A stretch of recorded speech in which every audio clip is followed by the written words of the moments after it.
there, what's happening YouTube? Thanks for stopping back in the channel, right here with the Rust Belt Mechanic. So tonight we've got a start of a brand new series here on the channel. Picked up a new project car, that's right. We got a new 2004, I guess old, 2004 Cadillac SRX. And this is gonna be a specialized build for the subscriber. A lot of these newer cars these days, everything is always just replace these parts, replace that part. There's no rebuilding anything anymore. So I think we're gonna do some focusing on rebuilding some stuff on this vehicle. We're gonna go through what it needs, and then we're gonna get a lot of subscriber input on what we want to do with this specific build and where we wanna go on it. So stay tuned.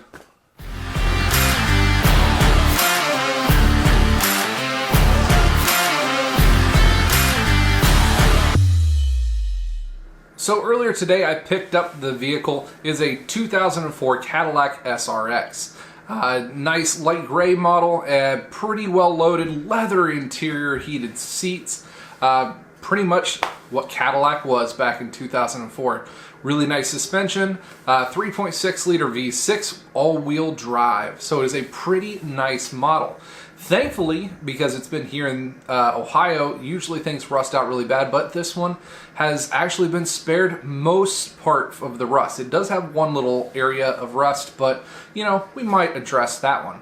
So usually a lot of people think, oh, you got a Cadillac, that's gonna take a fortune to have to rebuild, replace things, fix this thing up to make it a, you know, safe and manageable car again. Well, today we're here to tell you that that is not going to be the case. We're going to do some rebuilding of this car, and we're going to do it in a budget-friendly mind. We're going to try to repair a lot of these broken parts and things that this car needs instead of maybe replacing entire assemblies. We're going to try to see what kind of bargains or deals that we can get. If there's certain things that you just can't fix, then let's try to find like the best deal of what it's going to take to fix that certain thing in this project.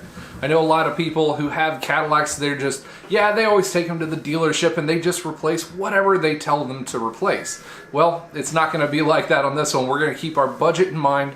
We're going to keep the budget friendly, and we're going to show you guys every step along the way on how to do each one of these fixes. Now, I'll give you the hint here. This thing is not the best Cadillac in the world. We'll put it this way, I paid like 450 bucks for it. It is a cheap Cadillac. It is very cheap, and we got it on a special deal, and it was pretty much gonna go to the wrecking yard, but I figured it was a little bit nice on the body wise, so why not do a nice little series here for the subscribers. So first things first, let's cut over to some footage of I took my camera around the actual vehicle, gave you guys a full walk around, get you guys inside the vehicle, have a look at a lot of the negative things that we're going to be looking at fixing, and maybe get you guys some of those juices flowing on ideas of what you guys want to have in mind of fixing on this vehicle when it comes time. Let's cut over to it. So here's the crown jewel, our 2004 Cadillac SRX. 202,000 miles, that's right, still ticking and talking at 202 grand. It's actually a fairly straight car for an Ohio car. We don't have a whole lot of rust. We're going to point out the one point of rust here on it is right in here on the rear quarter. So we might do some rear fixing on there. So while I'm kind of going through this, make sure you guys keep an eye out for things that you're looking for to see and to get done and everything on this. So we're going to start in here on the passenger side. Christmas trees up in here. There we go. Inside, leather seats. Passenger side one looks pretty good. Pretty good. Power seats work. Power lumbar works, how about that? Pretty nice. Got some scratches there in the door, which, you know, who cares about that one? We'll talk about that one in a minute.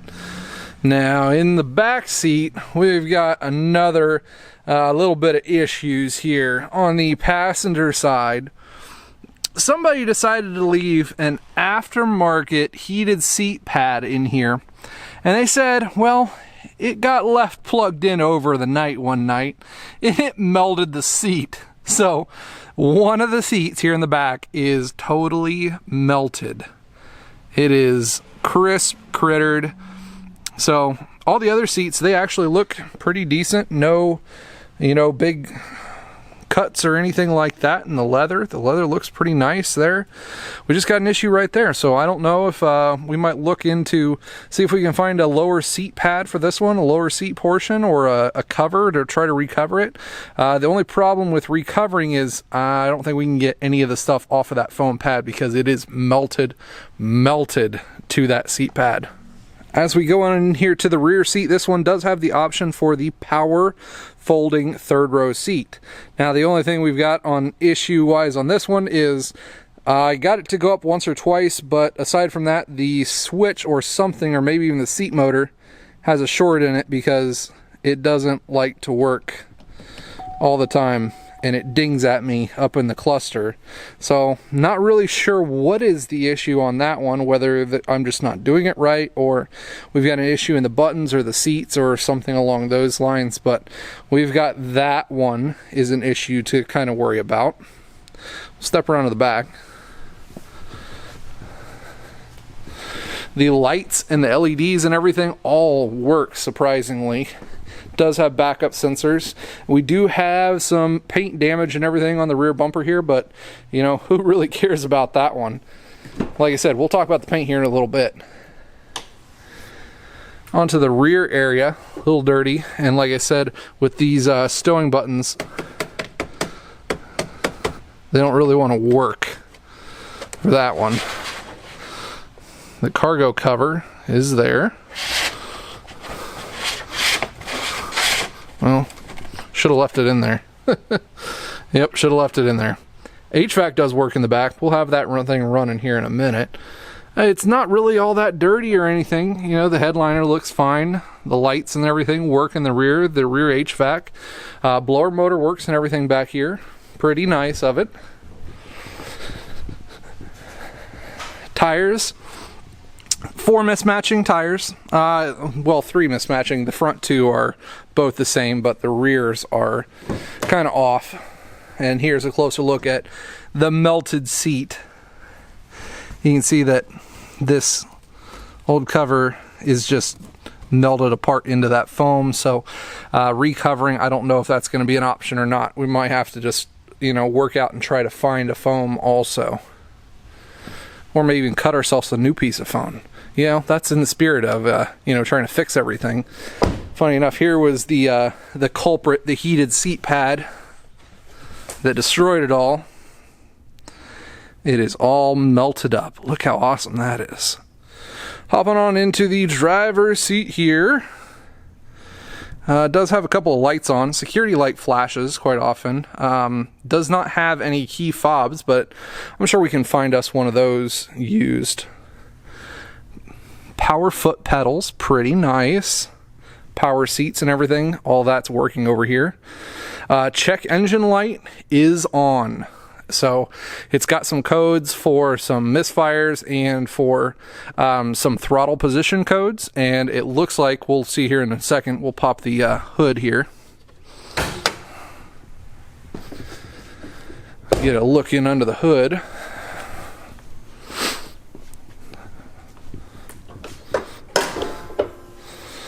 That we have some writing on the throttle body, so I think that is a junkyard throttle body. It's got the local junkyard stamp there on it, so we're going to look into taking this throttle body apart probably and see what we can find with that one.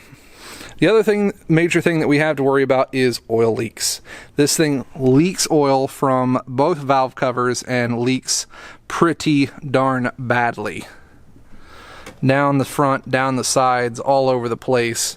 The timing chains rattle a bit on the passenger side over here, so we're going to have to worry about doing a timing chain service and everything on that as well. Headlights are pretty bad. We're going to have to do something about the headlights. They're pretty darn fogged up and everything. Looking underneath of it, looks like we got a little bit of a coolant leak here on this side of the radiator, and we're going to have to see about what's going on with that one. Tires do look to be in pretty good shape though. That's the one good thing it's got going for it. We found on the test drive the front end, sounds like the sway bar links, they're clunking and nobody's business. The front brakes, they pulsate pretty good, so we've got some brake issues. And then kind of lean down here, as you can see, It leaks oil everywhere. I guess we're gonna call that cheap rust proofing? The rust belt style? Yeah. Cheap rust proofing, that's what we're gonna call it. It's got the front CV here on the front drive shaft is kind of cracked open there. It rattles a little bit there. I have a feeling that we've got some weak motor mounts because this thing also rattles pretty good. You just feel it in the seat when this thing's at idle. So I have a feeling we've got some weak motor mounts on this one too. Going into the back, doesn't look like we have any tranny leaks or tranny issues back here. Transfer case looks pretty clean and clear. CV on the rear drive shaft looks pretty darn good up in there. Then we go on into our rear end. Looks like we've got axle seal leaks, and from what I know on these independent rear suspension cars, they're pretty well known for that. Kind of like our 300s, Magnums, Chargers, they do that quite often also. Doesn't look like we have much of any issues on the rear suspension back here. Rear brakes, they're pretty much junk. So we're gonna be looking into rear brakes also. And then check out this spare here, guys. Look at that thing. Somebody's already worn it out most of the way. That figures in one of these cars. It's actually tight in there. Pretty sweet. So yeah, there was the underside view of the car. All, really not that bad for an Ohio car. That's about the worst of the rust right there. So underneath it's actually fairly clean. I like that right there. This side's a little bit worse, but not too bad. We got some corrosion rusty brake lines up there, so might have to look into that brake line set, and got some more rust and corrosion on the brake lines right there.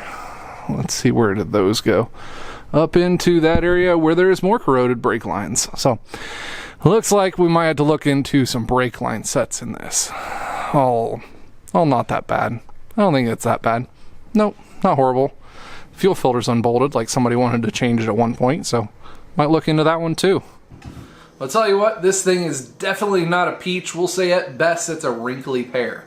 But we are going to fix a lot of it, and we're going to try to do it, like I said, in a budget-friendly mind. So let's hear some stuff that you guys have in mind for this car. I know for a fact that it's going to need timing chains. Every one of these 3.6s has this issue. The timing chains rattle in them, and this one definitely does that.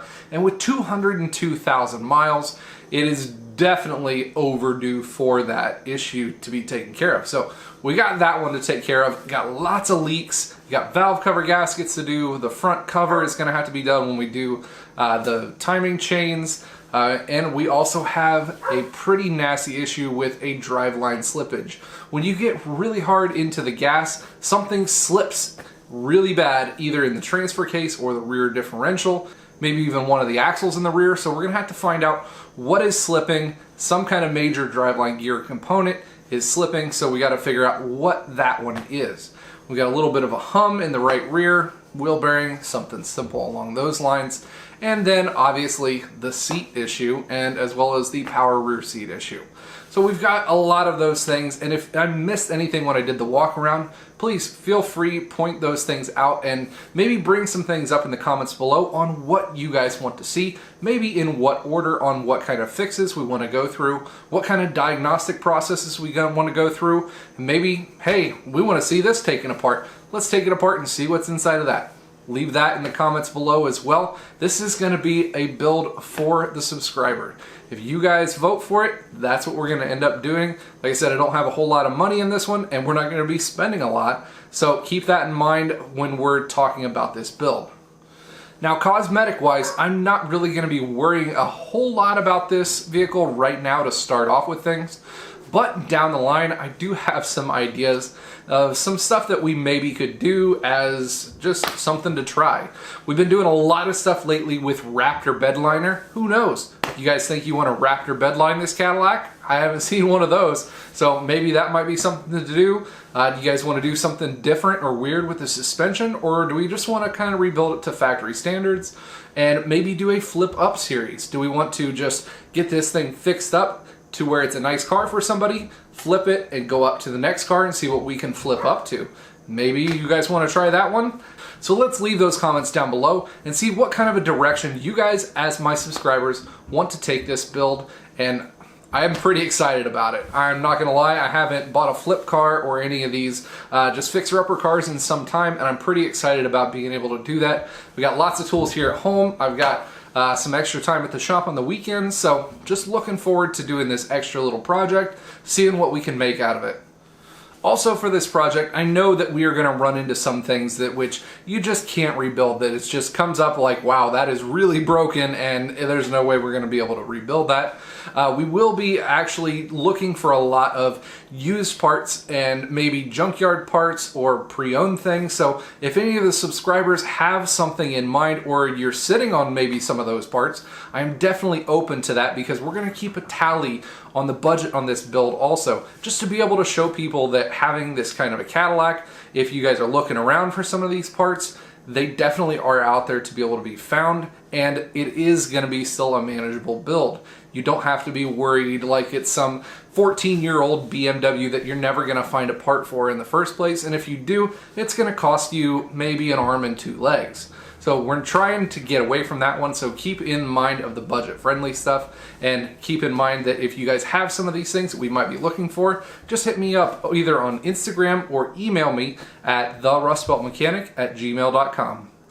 Well guys, that's about all we've got for today. I just wanted to get that information kind of thrown out there, get the juices flowing for the subscribers, get the ideas rolling on what you guys think you might want to do for this build. I am leaving this one totally up to the subscribers. You guys have the driver's seat in this one, so what you guys want to see is what we'll kind of jump into in that area next. If we need to save up some money for it, we might have to take a little time to go between things, but it's all up to you guys. So leave those comments down below, send me some messages, and we'll get this thing rocking. If you guys haven't already, make sure you subscribe to the channel, hit that bell notification so you get notified when I come out with cool, awesome content just like this one here today. Stay tuned for lots more. We've got tons more coming up. The side-by-side right now is getting its wrap put on. So you guys didn't know, we have a 2020 Can-Am X3 XRC Maverick, and it is getting a custom wrap put on at Ironclad Tint in Englewood, Ohio. So very excited about that one, so stay tuned. I appreciate everyone tuning in, and as always, you guys stay awesome.